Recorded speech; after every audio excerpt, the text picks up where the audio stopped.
Halo sahabat rumah belajar, perkenalkan nama saya Episari Kartika. Saya berasal dari SMA Negeri 1 Penyambungan Selatan, Provinsi Sumatera Utara. Baiklah, hari ini kita akan belajar mengenai materi descriptive text. Itu untuk kelas 10 MIA dan 10 IIS. Adapun tujuan pembelajaran pada teks deskripsi yang pertama adalah mengidentifikasi fungsi sosial, struktur teks, dan unsur kebahasaan pada teks deskripsi tentang tempat wisata. Dan yang kedua, menyusun teks deskripsi dalam bentuk lisan dan tulis tentang tempat wisata. Descriptive text is a text which tell us what a person or thing is like.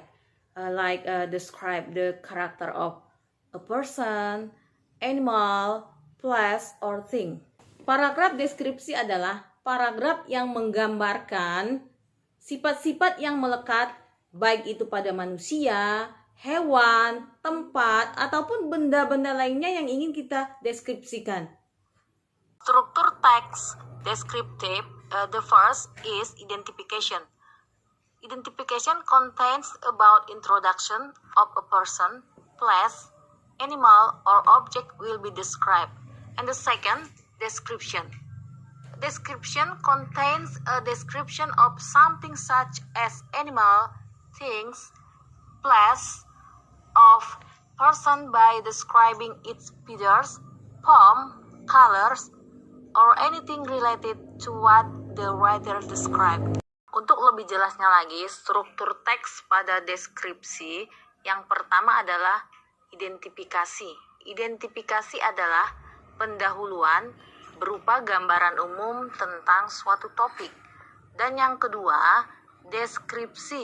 Deskripsi adalah berisi ciri-ciri khusus yang dimiliki benda, tempat, atau orang yang dideskripsikan. Misalnya sifat tampilan fisik ataupun sebagainya. Language feature of descriptive text is 1. Using simple present. The sentence pattern used is simple present because it tells the fact of the object described. And the second, specific participant has a certain object, is not common and unique, just only one. For example, my house, Borobudur Temple, Bandengan Beach, and etc. And the third, using action verb. Action verb is verb that show an activity, for example, run, sleep, walk, cut, and etc. For this part, we talk about tourism place in Indonesia. There are the example from the place in Indonesia tourism.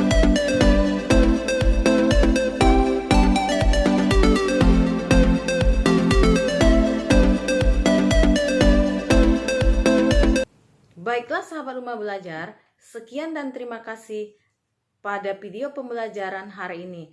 Dan sampai bertemu lagi pada video pembelajaran berikutnya. Mari berbagi dan berkolaborasi di rumah belajar.